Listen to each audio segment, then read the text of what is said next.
Kwanza kabisa namshukuru Mungu kwa kuwa mzima mpaka sasa hivi, na namshukuru Mungu kwa sababu mechi iliyopita of course ilikuwa ni mechi rahisi. Ilikuwa ni mechi nyepesi lakini ilikuwa ngumu kwa sababu niliumia bega, umeona. Na sikupanda pale kwenye ulingo nikiwa ninaumwa bega au nimeumia bega, hapana. Yaani wakati nafanya mazoezi kwenye maandalizi, wakati nipo kwenye maandalizi ya pambano lililopita na bondia kutoka Uganda, nilikuwa nafanya mazoezi wakati nipo kwenye sparring, niliumia bega, umeona. Kwa hiyo wakati naumia bega nikawa naendelea na matibabu, daktari alikuja nikawa nahudumiwa vizuri, nikakaa sawa. Nikawa naendelea na mazoezi mengine, padi, sparring, begi na mazoezi yote. Bega of course ilikuwa limepona kabisa. Lakini nilikuwa sio 100%, umeona. Sasa nilipoingia kwenye ulingo raundi ya kwanza, unajua mechi na sparring na mazoezi mengine tofauti.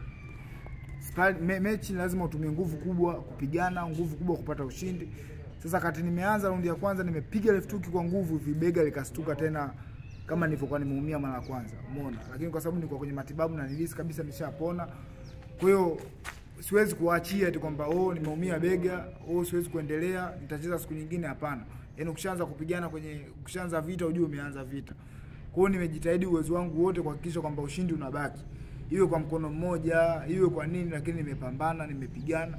Lakini una comment watu wanalalamika kwamba Laurent Jaffet hujacheza kama tulivyokuzoea. Of course ajali zipo. Nimecheza mkono mmoja lakini sio kwa kupenda. Na watu wengi wanashindwa kutofautisha kwamba mara ya kwanza kwenye nilivyokuwa nacheza na Siba Manzani of course niliumia mkono. Lakini niliumia mkono huu mwingine ambao ni mkono wa kushoto. Ila kwa mimi sio sport unaonekana kama mkono wa kulia. Kwa hiyo niliumia mkono wa kushoto lakini tukautibia mkono umepona kabisa. Safari hii niliumia bega kwenye sparring, umeona, kwenye mazoezi niliumia bega. Ila baada ya hii mechi hapa sasa hivi naendelea na matibabu, kwa kila kitu kitakaa sawa. Na ule bondia wa Uganda tutamwalika tena afu tutamuonyesha.